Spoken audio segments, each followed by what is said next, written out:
बिहाव में आदमी अक्सर पछताथे। ऐसे काबर होथे यार, मोला समझ नहीं आए। मोर बिहाव होई ना तो आप मन ला जरूर बताऊं कि आखिर ये राज का है।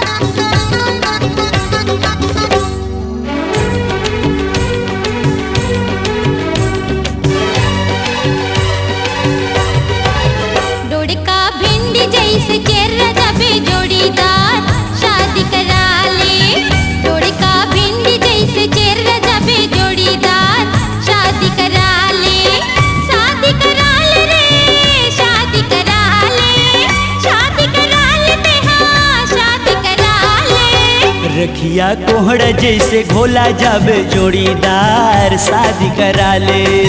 रखिया कोहड़ा जैसे घोला जाबे जोड़ीदार शादी करा ले। शादी करा ले रे शादी करा ले, शादी करा ले जी शादी करा ले। डोड़का भिंडी जैसे चेहरा जाबे जोड़ीदार शादी करा ले। रखिया कोहड़ा जैसे घोला जाबे जोड़ीदार शादी करा ले।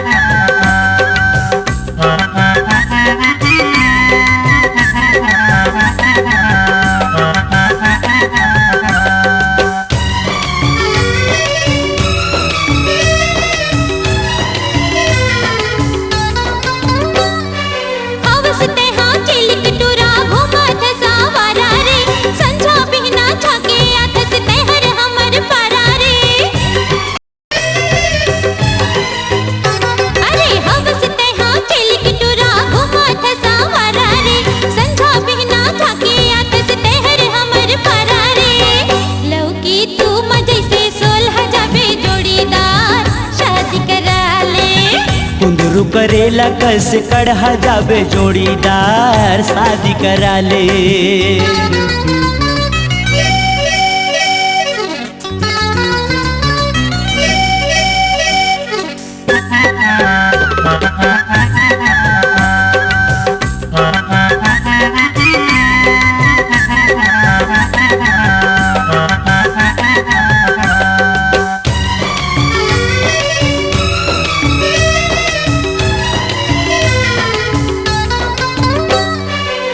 जहुरिया संग मन के हो गए है बिहावो, अभिल मई के माँ तोर जमे हवे पावो।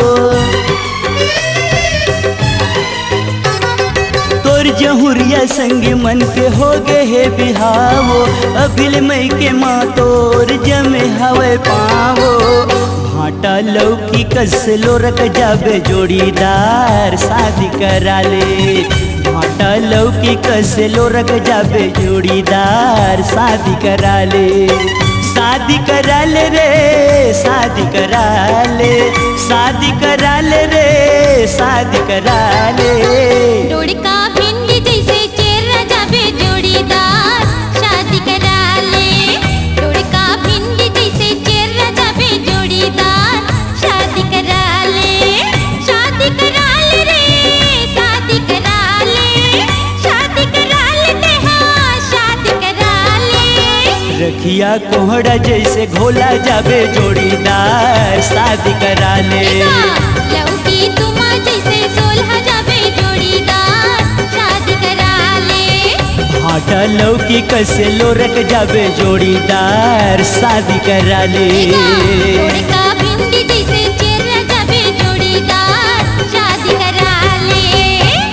सुंदरानी वीडियो वर्ल्ड पर लाली बिंदिया कन्हू घरी कनु बेरा मा बैठे रहते स्पान ठेला मा ते काबर करथस छेड़ी छेड़ा रे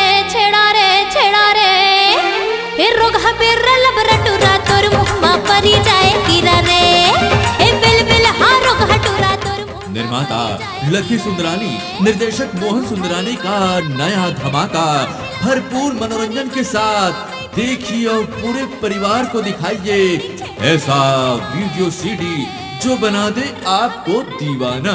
आज ही ले आइए दिलीप षडंगी का नया हंगामा लाली बिंदिया।